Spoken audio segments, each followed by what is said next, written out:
What up, what up, what up, what up? It's me, L Teddy 27. What's good tonight? Right about the hood. Oh, dear God, I'm already eating a drink. Look a damn mess. Just a damn mess. No means no, and yes means no.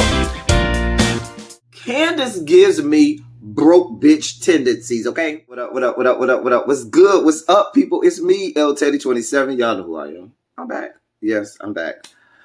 New show alert, new show alert, new show alert. So, I had about 5 or 6 of you all, my wonderful subscribers, my wonderful House of Debauchery, hit me up and say, please, please, please, can you review the Real Housewives of Potomac? And at first, I was kind of like, oh, I don't know, God. Sometimes I swear you all just want to see me just walk the hell out on a review. I think sometimes y'all, request me to review certain shows just to get my reaction and just to see me walk off screen. Because that's what y'all want to see, but that's fine. We'll see how this goes, okay? Let's see if I can make it through the whole season. But this is going to be the Real Housewives of Potomac. This is season 5, episode 1. Now, I'm going to tell you now, it's entitled Old Testaments, New Revelations. Now, I'm going to tell you now, I'm not going back and watching seasons 1, 2, 3, and 4. I'm starting right here. Whatever they got going on now is what I'm going off of. I don't care about the backstory. Now, if y'all want to educate me on the backstory in the comments, please do share. But am I going to watch it all of those hours and hours and hours and hours of taping? Nope. Not doing it. Just letting y'all know that ahead of now. So if I get a beef wrong or if I don't know the backstory behind why somebody does what they do, feel free to tell me in the comment section. We can argue in the comment section. But I ain't going back. Anyway, let's get right down to it. We start off. I shouldn't say we, but I meet all of these characters for the first time. So I see this Karen chick. She has a new house. And at her house, they're talking about this skirmish that happened. Some big epic skirmish that happens. We don't know who was fighting. We don't know how they were fighting, why they were fighting, what all of the things that led up to the fight are. And then after that, they go back 7 weeks before that. To give us a start with where this all started. So then we start off at some chick named Monique's house. Now Monique is all right. She's all right looking. She ain't the prettiest thing in the world, but she all right looking. She's there with her husband and her son Chase, and she got this parrot or parakeet bird, whatever kind of bird that she's potty training or whatever. Anyway. So the bird's name is T'Challa, whatever. She's potty training and she has a new son. And her husband, he looks like he's a football player. I didn't get his name. I don't remember his name. If I got his full name, I probably could tell you if he was a football player. But he has the build of a football player. Y'all give me in the comment section what his full name is. And I can tell you if he's a football player. Because I know sports, y'all. I know sports. Anyway, so I was just like, okay, you ain't got enough to do raising. Because she did say she had more than just one child. You ain't got enough to do raising a child, children, I should say, and taking care of your husband. So now you need to introduce bird and parakeet in it. You more entrenched and entranced on potty training this parakeet than being there during these most influential years with your child, having whatever. Anyway, she going over to her friend Karen's house. Now, down at Karen's house, Karen just moved in the neighborhood, so I don't know where she was staying. Maybe she, I don't know. I ain't gonna even try to learn her backstory, but she just moved into the neighborhood. She stayed down the street. So my first question was, well, how old is this chick? Because she sure looked like somebody's grandma that had a lot of work done, but a grandma nonetheless. I'm just saying, she looked pretty aged. Anyway. They there and they talking, and Karen shows her around the new house and so forth. Of course, Karen was not going to let her bring that bird inside without a cake, and I don't blame her because birds poop everywhere. And you know how people try to say, "Oh, if you get pooped on by a bird, that's good luck." Baby, that ain't no good luck, honey. Whatever, honey. They was talking all about Karen's problems with her aged out old husband. I fell asleep during this part and then woke up and we was in the middle of the episode and I had to go back and rewind because I had to wake myself up because I really didn't care about Karen and her old husband. I really didn't. Anyway, some about she trying to start a new business. He's ready to retire. He ain't trying to see her start a new business. He want her to retire with him. And they just going ahead to do the retirement thing. Child, I guess, honey. I guess. Moving on. My caring level was depreciated by that point. We meet Giselle. Now, Giselle got a new house. Well, I don't know if it's a new house, but she's adding an addition onto her house. Now, we find out that she is the ex-wife of Jamal Bryant. And her and Jamal Bryant are now getting back together. Knowing what I know about Jamal Bryant, I just assumed that Giselle was building this addition on the house to help house his harem of women, men, and non-binary women, men, trans, and non-binary individuals that he likes to have sex with across the fruited plains. So I just thought this was supposed to be like a stable or something where this harem could be kept, because I know she wasn't building it thinking that this her getting back with Jamal Bryant was gonna work. This same Jamal Bryant that cheated on her left, right, and sideways. That same Jamal Bryant that's in more of his parishioners' bedrooms than the Bible is. That Jamal Bryant. Child, make it make sense, honey. But child. Apparently, they got daughters together. The daughters obviously did not get the memo that they were supposed to be having this made-up relationship, because it just feels made up just for television. But obviously, the daughters did not get Bravo Andy's email or didn't get the script that the writers down there to the Real Housewives of Potomac gave them, because they went down for the lying and try to make it like this was a real relationship between Giselle and Jamal. The daughters were not here for it. Neither was I. Moving on. We met Candace. She's planning a anniversary party. A 1-year anniversary party.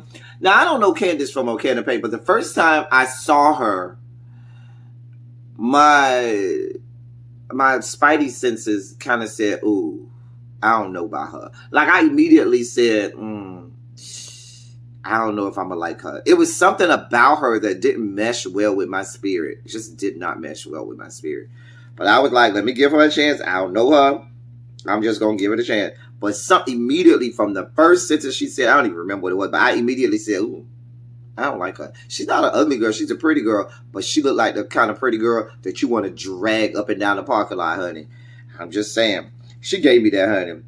Anyway, apparently they ain't got the coins to pay for this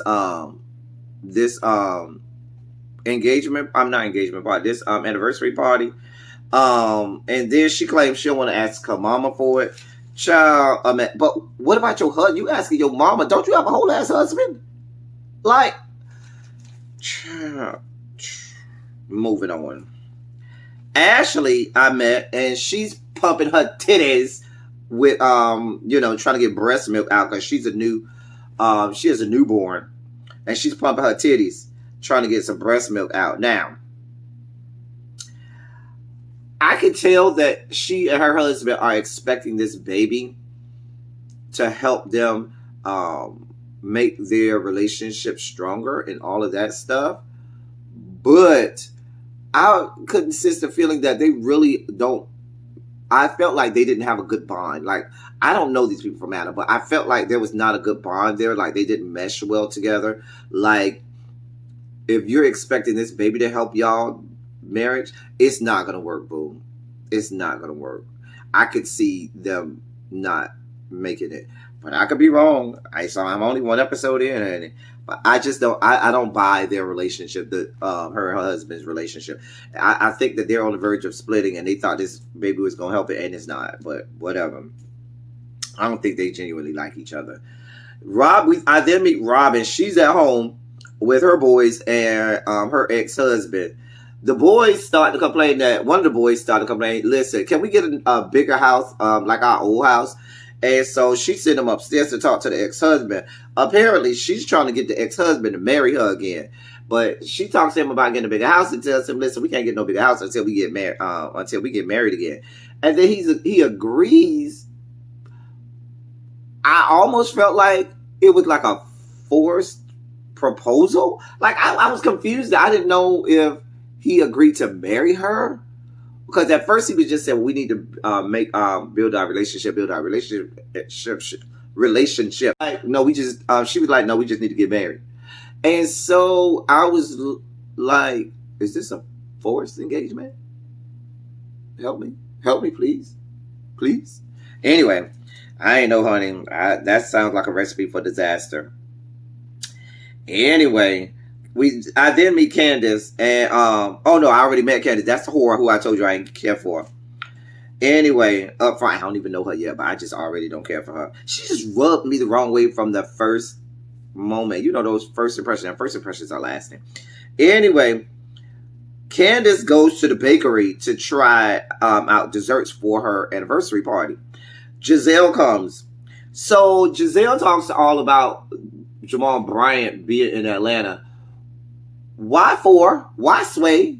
Why how is Jamal Bryant living in the greater Atlanta area and you living in the greater DMV area? Listen, this whole situation between Giselle and Jamal Bryant is as dirty and sullied as the dirty ass Potomac itself, which is a dirty ass river. I don't even understand that. But, you know, child, that's your child. Whatever you got to do to make a coin, I guess, and be on this show, girl, go on here. Anyway, Candace says she ain't inviting Ashley. She said, listen, I don't see it for that whore. She will not be coming to my thing. Okay, girl. Which then made no sense to me because you said you not inviting Ashley because you don't see it for her. But you and Giselle sit here in this bakery throwing shade and jabs back and forth this whole time, trying to read each other. Like, I understand that. Like, you seem real comfortable being around people who you don't see it for. In my estimation, from your attitude, that's most of the human species. But that's a whole different story, honey. Whole different story. But I just don't understand inviting somebody out to eat with you or somewhere out with you where you're supposed to be enjoying yourself and having a good time. And y'all don't do nothing but shade each other and read each other and talk about all the past times that y'all shaded each other and read each other. Girl, I'm not here for that. Y'all better than me, honey. Anyway, back down to Ashley's house. Monique comes over because both of them, have young babies.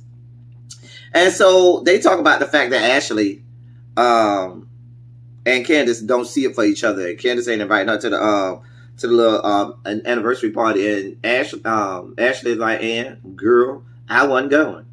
Child, it's so bad. Even their husbands don't see it for each other. A mess. A damn mess. Anyway, now then we had the anniversary party. Down to the anniversary party. The thing that shocked me, listen, there was a lot of things that I didn't understand about this Candace and her husband.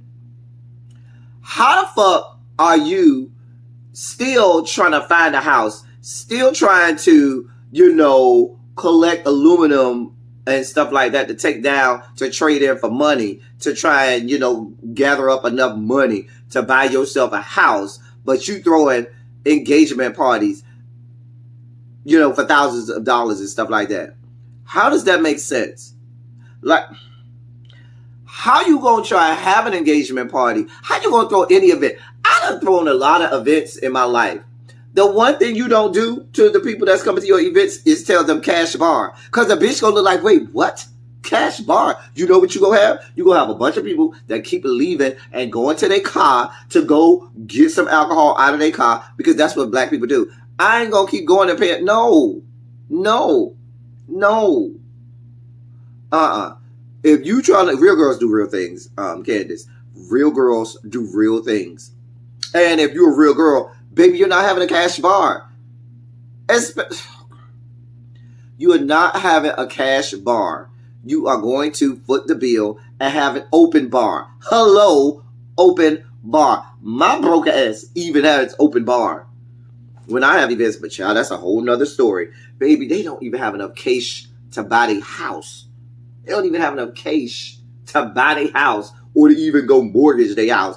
But yet y'all over here having these parties and events. Girl, make it make sense.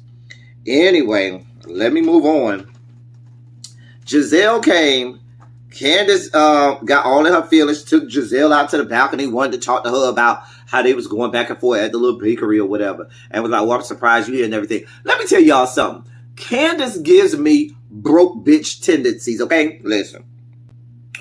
Broke bitch tendencies means a bitch always trying to shade somebody, pick at somebody, got something to say because they're trying to deflect from the fuck shit and fuckery that they got going on. And when I say shade somebody or go in on somebody, I'm talking about amongst your friends. When you're around your friends, everything you do is always a quick read, always a quick shade, always something, because you're so angry inside, because your life is so horrible, because everything you got going on ain't shit. You and your husband seem like some ain't shit ass people, because your husband, I don't know what he got going on, but he seems to be way too passive for me. Way too passive for me. And I would have told you, but we're not having that. We'll have a small little gathering at wherever we stay to celebrate our anniversary. But boo-boo, we need to be saving the cash for this house that you want. I don't understand, but she got broke bitch energy and broke bitch tendencies. And I told y'all from the beginning, I ain't like her when I first saw her. Anyway, the little host got a little Calvin guy. I kind of was digging him. He was kind of cute. I was into Calvin. I was like, I see you, Calvin. I mean, he could shed a few LBs for me. You know, he was a little too big and thick for me. But I was feeling Calvin a little bit. I was feeling the host. Then she had Karen and her mom come up and talk, which was a triumphant and beautiful mess. Just a triumphant and beautiful mess. Just a fucking mess. Karen goes up there, and I swore she was sitting on the marriage counselor's couch explaining all about why her marriage was failing, as opposed to doing what she was supposed to be doing, which was talking all about how marriage is great and how you can stay married. That bitch was over there in her own, marriage counseling confessionals. A mess. A damn mess. Just a damn mess. Then her mama got her drunk as a skunk ass up there, just as drunk as all get out. Going on and on about how she's glad that her daughter's getting her box beat in by this high yellow ass dude over here, her husband. Just a mess. Why is your mama on here on the microphone talking about you getting your back blown out? Because she's drunk as fuck and uncouth and unkempt. Anyway, then she talking about, I've been married 35 years and 2 failed marriages and all of this stuff. It went on from there. Just a mess. Just a damn mess. But that was the whole episode, y'all. I think, we'll see how long I last. Y'all know, the little previews for the season look good, but they always make the previews for what, this season on ... They always make it look good. And then when you watch it in real time, you like, girl, it was not that serious. We'll see how this all pans out. I'm looking forward to seeing what y'all got in the comments. Now, if y'all don't watch this review and y'all don't have no comments there, I'll probably go bail the hell out. But if y'all are here for it, I'll keep doing them. That's all I got for y'all. Until next time, thank y'all for coming. Y'all drive safely.